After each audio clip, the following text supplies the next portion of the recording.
Deuteronomy, chapter 24.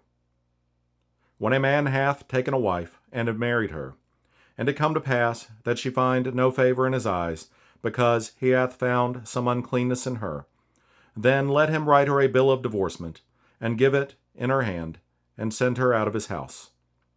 And when she is departed out of his house, she may go and be another man's wife. And if the latter husband hate her, and write her a bill of divorcement, and giveth it in her hand, and sendeth her out of his house, or if the latter husband die, which took her to be his wife, her former husband, which sent her away, may not take her again to be his wife, after that she is defiled. For that is abomination before the Lord. And thou shalt not cause the land to sin, which the Lord thy God giveth thee for an inheritance.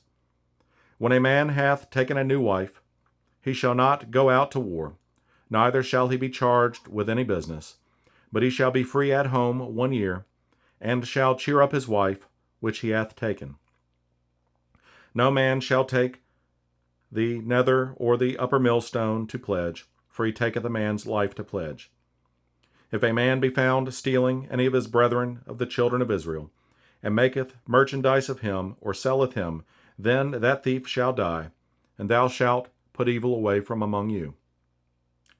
Take heed in the plague of leprosy, that thou observe diligently, and do according to all that the priests the Levites shall teach you. As I commanded them, so ye shall observe to do. Remember what the Lord thy God did unto Miriam by the way, after that ye were come forth out of Egypt. When thou dost lend thy brother anything, thou shalt not go into his house to fetch his pledge. Thou shalt stand abroad, and the man to whom thou dost lend shall bring out the pledge abroad unto thee. And if the man be poor, thou shalt not sleep with his pledge. In any case, thou shalt deliver him the pledge again when the sun goeth down, that he may sleep in his own raiment, and bless thee, and it shall be righteousness unto thee before the Lord thy God. Thou shalt not oppress an hired servant that is poor and needy, whether he be of thy brethren, or of thy strangers that are in thy land within thy gates. At his day thou shalt give him his hire, neither shall the sun go down upon it, for he is poor, and setteth his heart upon it, lest he cry again thee unto the Lord, and to be sin unto thee.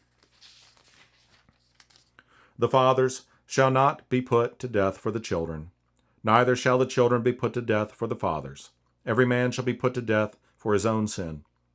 Thou shalt not pervert the judgment of the stranger, nor of the fatherless, nor take a widow's raiment to pledge. But thou shalt remember that thou wast a bondman in Egypt, and the Lord thy God redeemed thee thence. Therefore I command thee to do this thing. When thou cuttest down thine harvest in thy field, and hast forgot a sheaf in the field, thou shalt not go again to fetch it. It shall be for the stranger, for the fatherless, and for the widow, that the Lord thy God may bless thee in all the work of thine hands.